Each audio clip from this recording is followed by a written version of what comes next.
Alright guys, so hari ni kita nak pi menukar tayar. Okay. Actually tayar ni ada bunga lagi. Tapi sebabkan tak best nak main, so kita nak pi tukar tayar yang best untuk pi main. Bukan main lah, nak pergi layan corner.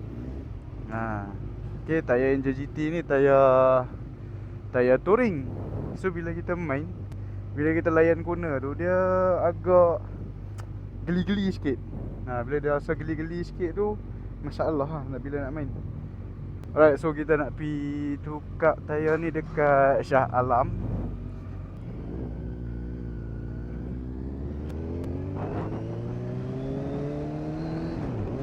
So let's go.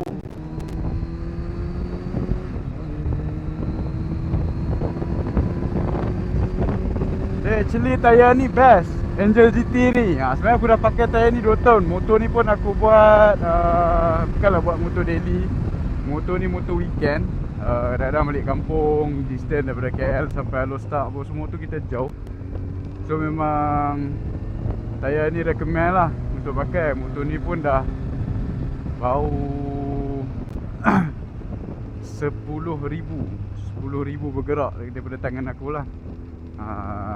Motor ni aku ambil second hand. So sekarang 10,000, tapi still tayar ni okey lagi. Bunga dah tebal lagi. Tu best pula kalau kata kita jenis main motor yang orang kata apa,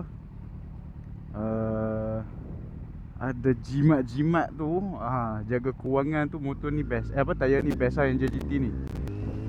Macam tayar yang aku nak tukar ni tayar Bridgestone Battlex S22.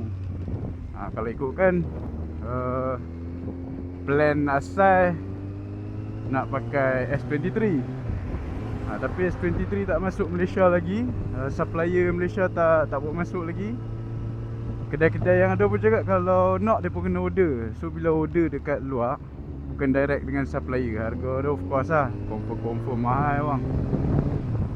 So kita akan ambil S22 juga. S22 aku pernah pakai, pernah rasa dekat ER6N. So far tayar tu okey lah S22 tu. Tapi nak try apply dekat Z1000 ni. Z1000 ni kan agak berat. So kita nak try tengok okey tak okey untuk Z1000. Macam Pirelli Angel GT ni okey lah, tapi tak best lah. Dia boleh pakai tapi tak best. Kita nakkan kepuasan masa guna.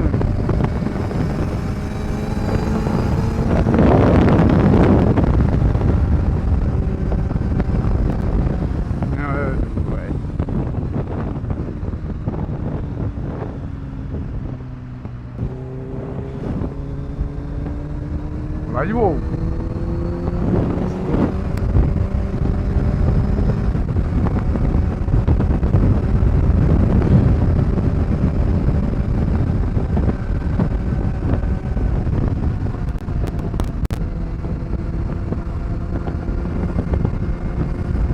Selekoh ni ya sikit lah, boleh lah main.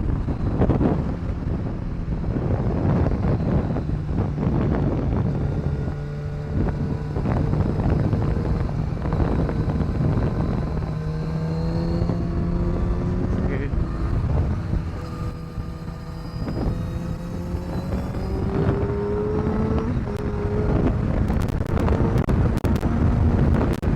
Nice.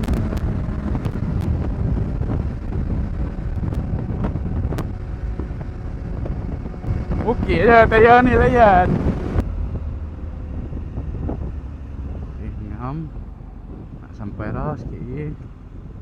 Sikit lagi. Let's go.